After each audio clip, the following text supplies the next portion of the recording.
What happens is you go through life, business, whatever, business as usual, and then what happens, some kind of crisis comes along.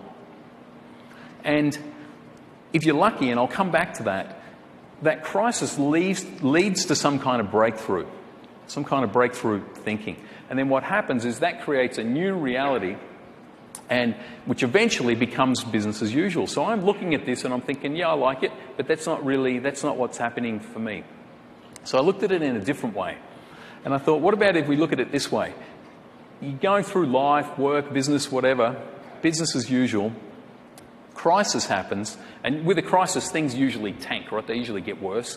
And so down you go, and that creates this new reality, worse than before, until eventually another crisis pops up, and down you go again. You've got a new level of reality there, because it's worse than before, and off you go. And eventually another crisis pops up. So I'm looking at this and I'm thinking, this is not a recommended model. I see a lot of people using it, but this is not a recommended model. So I figured there's got to be another way to look at this. So how about if we looked at it and we said, you know what? You go through life, business as usual, some kind of crisis happens, down we go. And again, if you're lucky, that can lead to a moment of breakthrough thinking. Because how often do we find some kind of breakthrough while we're on cruise control? Right? Doesn't happen. So there it is, we get this new idea. Now, that can take us to a point where we're better off than before. And then we have this new reality. And of course, eventually another crisis comes up, takes us down again. We know how the game works. We're looking for the opportunities in this crazy change, and up we go again. So I'm thinking, this is way better, but it's not my model. How about we're going through life, business as usual, and there's no crisis? What do? We create one. Now, before I freak everybody out, I like to call it the mini crisis.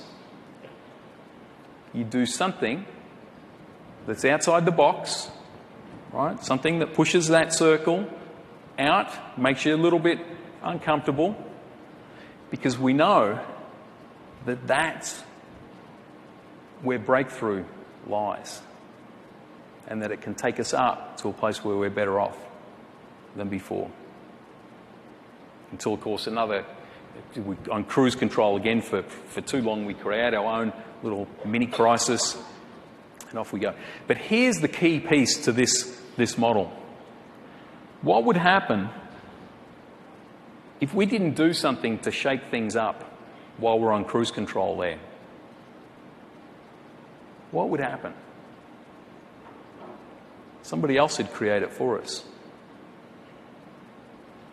Right? Somebody else would pull the rug out from under you, come up with a better product than you. Right? We have to be constantly disrupting ourselves first, is the way that I would put it. And I think that was the key piece for me in getting all these pieces of my life back, and eventually reaching a point that I couldn't have reached before, even with 2 legs. Here's another mind bender for you. If I had the chance to go back and not go through this experience, turn the clock back, I wouldn't go back. Right? I honestly wouldn't go back. It's taught me so much to be who I am now. The option to go back and be the same old guy cruising around on 2 legs, forget it. I'm not interested. Right? Change is hard, but it can teach us so much, and it can take us to places we couldn't have gone before. We couldn't go without it. It's just how it works.